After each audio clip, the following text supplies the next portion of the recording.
Welcome to the Choose FI Radio Podcast, Episode 3. It's time to talk about the fees. You're listening to Choose FI Radio. The blueprint for financial independence lives here. If you're looking to unlock the secrets to financial independence and early retirement, you're in the right place. Stay tuned and join a community of like-minded people who are getting off the hamster wheel and taking control of their lives in the pursuit of financial independence. Choose FI, your home for financial independence online.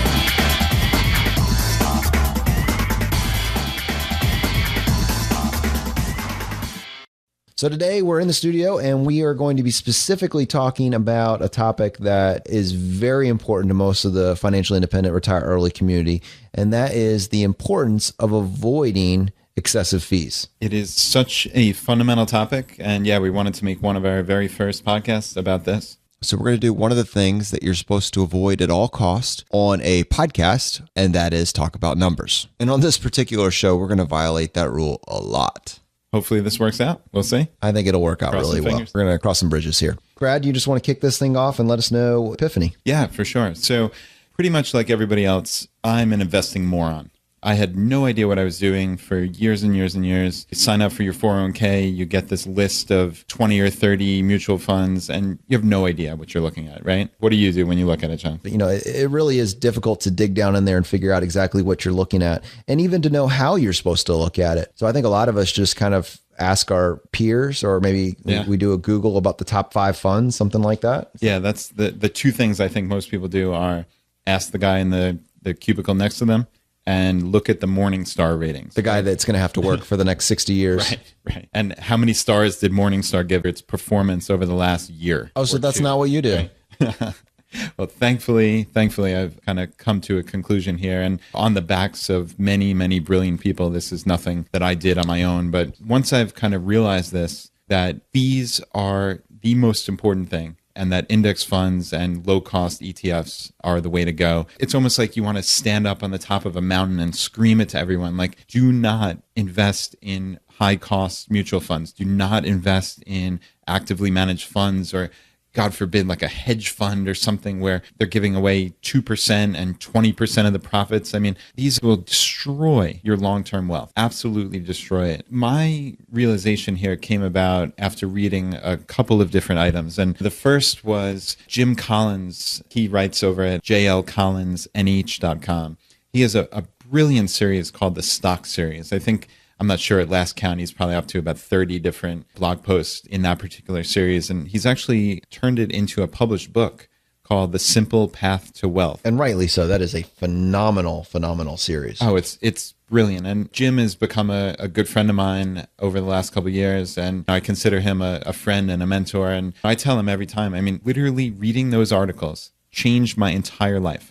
It changed the entire course of my investing life. I mean, you don't get that every day. You know, I mean, what have you read on the internet lately that has changed your life? It's pretty rare. And so then I moved on to a book called The Little Book of Common Sense Investing by John Bogle, the founder of Vanguard, right? I mean, it's brilliant. And when you put together these different sources of information, you realize it's like an aha moment that there is no way that my feeble little brain that's full of emotion and fear is ever going to outperform the market. It's simply not. You hear that, I'm not sure if this is a true thing or not, but I heard 6 months ago that Fidelity put together a study of which of their investors have performed the best over the last X number of years. And it was the joke or the realistic answer, but the joke is the people who were dead, right? It's the people who didn't trade, didn't try to outsmart anything, didn't get fearful when everyone was selling or get exuberant when everyone's buying and the stock market's going up. It's the people that just kept the course. And, you know, in this case, because they were dead, right? But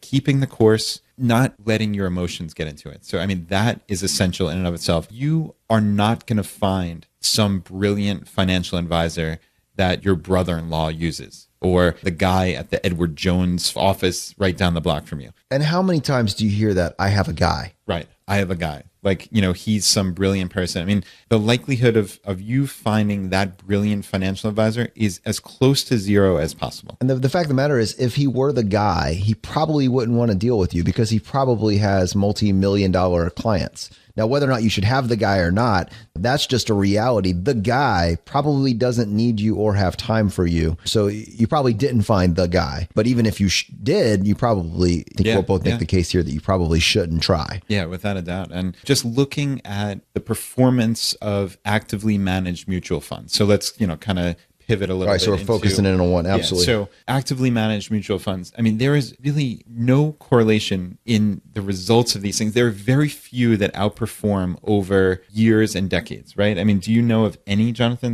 maybe the Fidelity Contra Fund, I think for a while outperformed, but they all eventually revert to the mean. And that's if you're lucky. If you're very lucky, the actively managed mutual fund that you're going to select is going to perform as well as the market.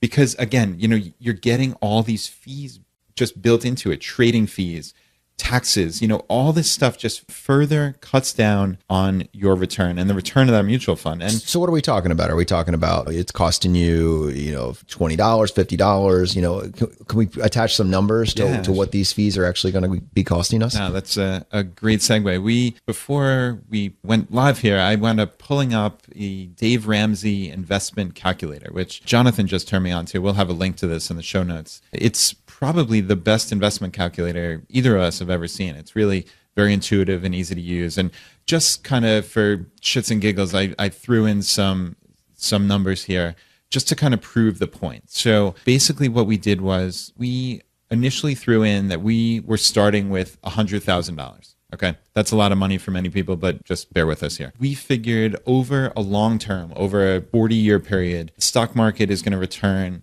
let's say 8%. It might be plus or minus, but that's at least reasonable based on history. In this hypothetical, we're not putting any additional money into it. It's just that 100K on day zero, and we're going to let it ride for 40 years. Okay? Let it ride, brother. Yeah. So in this scenario, we said we didn't hire a financial advisor and we didn't get sucked into an actively managed mutual fund. We just invested all $100,000 in the VTSAX, which is Vanguard's Total Stock Market Index Fund. That has an expense ratio of 0.05%. Now, just for our audience, that's a good expense ratio? That is a absolutely fantastic, minuscule. I mean, many actively managed funds, maybe in this day and age, it's hard to find ones over 1%, but you can certainly for many, many years, they've been 1%. Even on international funds, you'll see 1.3 and upwards of that. Many of them will have 0.6, 0.7. And that doesn't sound like a lot of money, right, Jonathan? Well, no, it doesn't. I mean it's better than my bank is giving me right now, but yeah, it doesn't sound like a lot. Right. So it sounds minuscule. So many people intuitively think, how can 0.6% and 0.05 like you're getting in VTSAX or 1% and 0.05, how could that really make a difference for me long term? It's just such a tiny amount. It's less than 1% of my assets, right? And what we're going to try to show here is what a difference it makes. So the first scenario we ran, like I said, is just putting it in VTSAX. So it reduces our return from 8% to 7.95. Okay. All right. So $100,000 after you pay your expense fees, you're making an annual rate return of 7.95%, and we're letting it ride for 40 years. So it compounds for 40 years. All right, what do we got? It's $2.13 million. Wow. Yeah. So $2,132,000. So basically right now you're saying $100,000 guarantees you're a millionaire. Yes. Multi-millionaire. Multi-millionaire just for putting it away, doing nothing with it, waking up in 40 years, looking at your statement and needing a cardiologist, essentially. Okay. As John Bogle would say, that's one of my favorite quotes of his. So what we did was scenario 2 is we invested the same $100,000 in VTSAX, and for whatever reason, we decided to hire an investment advisor. Okay, they usually charge 1% of assets under management, so that further reduces your fee by your return by 1%. So in this scenario, we had the 8% gross return. We reduced it by the 0.05 from the mutual fund and 1% in the investment advisor. So it sounds like now basically you have $100,000, and now your annual rate of return after you pay your fees is 6.95%. Yep. Correct. So we hit calculate, and it comes out to 1.05%. $1.4 million. Holy $1,469,000. crap. Do you realize the implications of that? That one change, I just did the math on my calculator. You just lost 630 grand. Yeah. Is that amazing or what? Just by having that financial advisor who honestly is probably just a salesman or just some moron off the street. I mean, the likelihood of your investment advisor being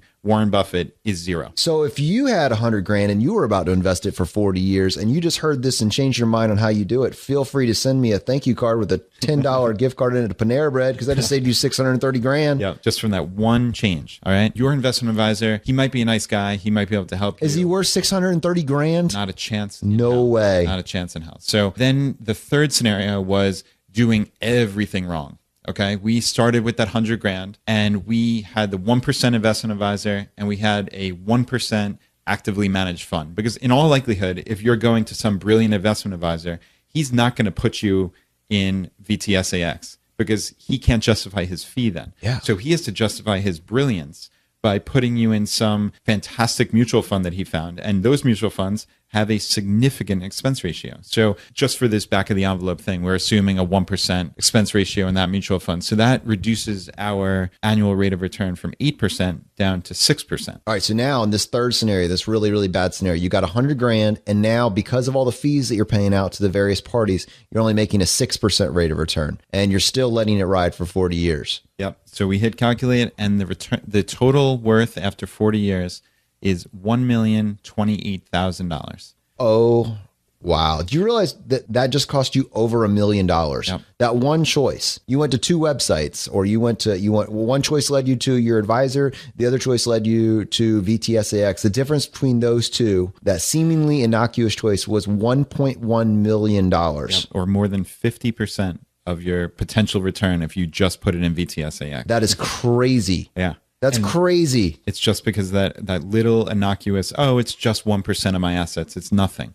It's something. I think that would be something that somebody should tell you before you get off into the world and you're just making your own choices. That seems like that would be a useful piece of information to know. Yeah, without a doubt. And honestly, also a big thing in this is psychological. And I know I can speak from experience. When I had no idea what I was doing, I was constantly thinking about, am I in the right mutual fund? Am I doing this right? Should I rebalance between my international and my Fidelity Contra fund and some other mid-cap fund and all this other nonsense? I had no idea what I was doing, but that was just what everybody was saying. So it sounded logical. Now I put every single dollar into VTSAX. And now people of good faith, people of intelligence, certainly in the Bogleheads community and such, people will argue of, should I put some in bonds? Should I put some in international? And that's fine. Again, people of good faith can have that argument. And I'm not saying my way is right. Well, and I think you can take this and you can, there's some actionable tips that you can come out of it. And we're not necessarily telling you that you have to do VTSAX, although we love that fund. What we're saying is that fees matter. And if you didn't understand why they matter going into this podcast, they matter because it's the difference of millions of dollars. And whose pocket do you want that $1 million to be in? Because it could have been in yours, or it can be in the guy that already has the powerboat. I mean, just think about it for a second. Yeah, that's a brilliant point. And so that's the ancillary benefit, again, is the psychological aspect of this, that I sleep well at night. I don't think about this. To paraphrase that quote from Bogle, it's if you put in regular investments and don't try to time the market, don't try to be brilliant, just buy a little piece of every publicly traded United States company. That's what the total stock market index fund is.